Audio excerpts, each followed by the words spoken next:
দেখবে চলো বিজয় সম্মেলন, খাওয়া দাওয়া সমস্ত কিছু আমি ধুয়ে তারপরে কুটতে বসে পড়েছিলাম, কারণ রাতের খাওয়া দাওয়া 6টা বেজে গেছে। কিছুটা কোটার পরেই দেখলাম এক বৌদি আর এক দিদি চলে, সেটা বৌদি হয় আর এক দিদি চলে এসেছে। তারপর সবাই মিলে আমরা কোটাবাটা করলাম। আবার এনি রাঁধুনি, আজকে না আমাদের রান্নাটায় রাঁধুনি পাওয়া যায়নি, রাঁধুনি অন্য জায়গায় ব্যস্ত ছিল, তাই এই বৌদিকে বলা হলো, বৌদি চিকেন কষা আর বিরিয়ানি করলো। 40 জনের রান্না করেছে, কিন্তু ভালোই, বেশ রান্নাটা বেশ ভালো হয়েছিল। আর আমি ঘরে এদিকে চা করলাম, সবাই কোটাবাটা করলো, আর আমি এদিকে চাটাও সেরে নিলাম। সবাই চা খেয়ে নিলে আবার রান্নাবান্নায় সহযোগিতা করলাম। করার পরে চিকেনটা আবার আমি ধুয়ে নিলাম ঘরে, কারণ সন্ধ্যের পরে চিকেনটা কেটে দিয়ে গেছিলো টাটকা একদম, তাই ঘরে বসে সন্ধ্যেবেলা চিকেনটা আমি ধুয়ে নিলাম।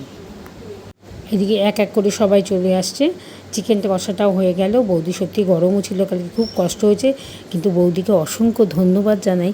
বৌদি অতজনার রান্না বেশ সাহস নিলে বললো হ্যাঁ আমি করব। যে রাঁধুনি খোঁজ করা হয়েছে আমাদের আর কি, উনি সব কিছুতে করে, সে অন্য একটা অনুষ্ঠান বাড়িতে ছিল, তাই জন্য আর করা হয়নি। তারপরে এদিকে সবাই মিলে আমরা গান গল্প হলো, তারপরে খাওয়া দাওয়া হলো, বেশ মজা হলো।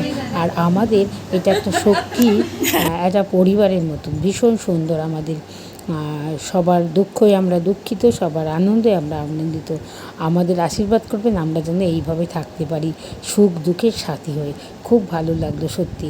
আরও একবার ধন্যবাদ জানাই বৌদিকে, এই গরমের মধ্যে বৌদি রান্নাবান্না করেছে বলে। খুব ভালো। এইটা আমার দাদা বৌদি বিরিয়ানিতে ঝাঁকি দিচ্ছে যে, আর ওই বৌদি রান্নাবান্না করেছে। আর যারা সবাই খেতে বসছিল, যারা আর কি আসতে পারেনি, তাদের জন্য পার্সেলেরও ব্যবস্থা হয়েছিল। সবাই ভীষণ আনন্দ করলাম।